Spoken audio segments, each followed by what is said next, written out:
Brahmamudi serial today episode. అందరూ చాలా సంతోషంగా ఉంటారు. రేవతిని తీసుకెళ్ళడానికి జగదీష్ వస్తాడు. వచ్చి గుమ్మం ముందు ఆగుతాడు.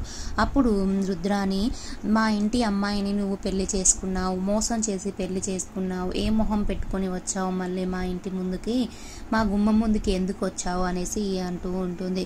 రుద్రాని, నీకు సిగ్గుందా అసలు, మళ్ళీ ఇక్కడికి ఎందుకు వచ్చావు అనేసి అంటూ ఉంటుంది. అప్పుడే అపర్ణ, ఏంటి రుద్రాని ఇలా అంటుంది తనని, జగదీష్ని అనేసి అనుకుంటుంది.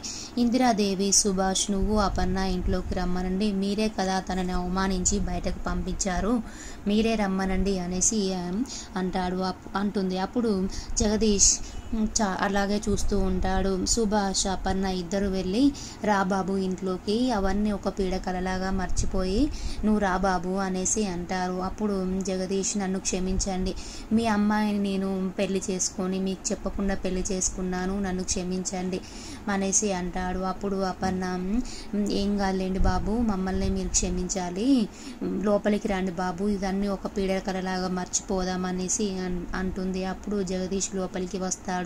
అందరూ చాలా సంతోషంగా ఉంటారు. అప్పుడు రేవతి, అమ్మ నేను ఇంటికి వెళ్తానమ్మా అనేసి అంటుంది. ఇప్పుడు జగదీష్ వచ్చింది నన్ను ఇక్కడ ఉండిపోవడానికి కాదమ్మా, మేము నన్ను తీసుకెళ్ళడానికే వచ్చాడమ్మా అనేసి అంటుంది. అప్పుడు అపర్ణ, ఏంటమ్మా నిన్ననే కదా నేను చెప్పాను అందరం కలిసి ఉండాలి అనేసి చెప్పాను కదమ్మా అనేసి అంటుంది. అప్పుడు రేవతి, లేదమ్మా, అమ్మాయి అన్నప్పుడు అత్తారింట్లోనే ఉండాలి, అయినా నాకు అందరం కలిసిపోయి అన్న సంతోషమే చాలా ఉందమ్మా, ఒకప్పుడు మా అమ్మ నాన్న మాట్లాడకపోవడం నాకు ఎంత బాధగా ఉండేదమ్మా, ఇప్పుడు దగ్గరగా ఉన్నారు కాబట్టి ఫోన్లో మాట్లాడుకోవచ్చు, వానికి సెలవులు ఎప్పుడు దొరికినప్పుడు నేను అప్పుడు వస్తానమ్మా ఇంటికి, మా ఇంటికి ఎప్పుడు వెళ్ళాలి అనేసి, మా పుట్టింటికి అని ఎప్పుడు వెళ్ళాలని చాలా సంతోషంగా ఉంటుంది, ఇక్కడే ఉంటా సంతోషం ఉండదమ్మా అనేసి అంటుంది. అప్పుడు స్వరాజ్, అవునమ్మమ్మ, మేము ఎప్పుడు సెలవులు దొరికినా నీ దగ్గరికి వచ్చేస్తాం అమ్మమ్మ అనేసి అంటుండు.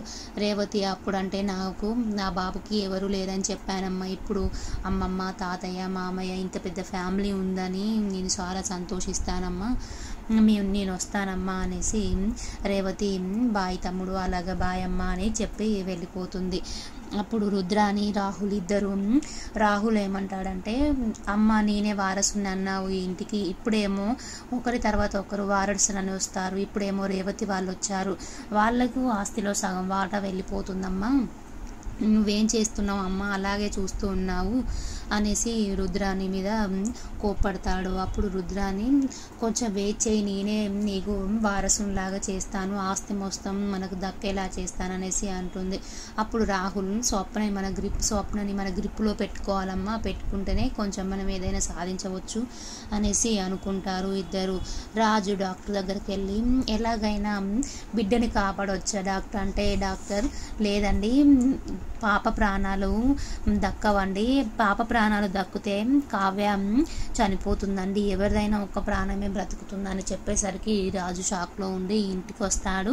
సుభాష్, రాహుల్ ఆఫీస్లో చాలా కాల్స్ వస్తాయి, పెద్ద మీటింగ్ ఉందంట, నీకు ఫోన్ల మీద ఫోన్లు వస్తున్నాయి, నువ్వు లిఫ్ట్ చేయట్లేవంట కదా అనేసి అంటాడు. అప్పుడు రాజ్, ఏం పర్లేదు నాన్న మళ్ళీ చూసుకుంటాను అనేసరికి సుభాష్, ఏంటి 100 కోట్ల ప్రాజెక్ట్ అది, ఎందుకు వెళ్ళనంటున్నావు అనేసరికి, లేదు నాన్న నేను ఇంట్లోనే ఉంటాను అనేసరికి సుభాష్ కోపం వచ్చి, ఏం మాట్లాడుతున్నావు రాజు అనేసరికి, అప్పుడు ఏం మాట్లాడుతున్నావు అని సుభాష్ అనేసరికి రాజు, ఊకే నాన్న మీకు డబ్బే కావాలా నాన్న అనేసి గట్టిగా అరుస్తాడు. అప్పుడు అపర్ణ, కావ్య షాక్లో ఉంటారు.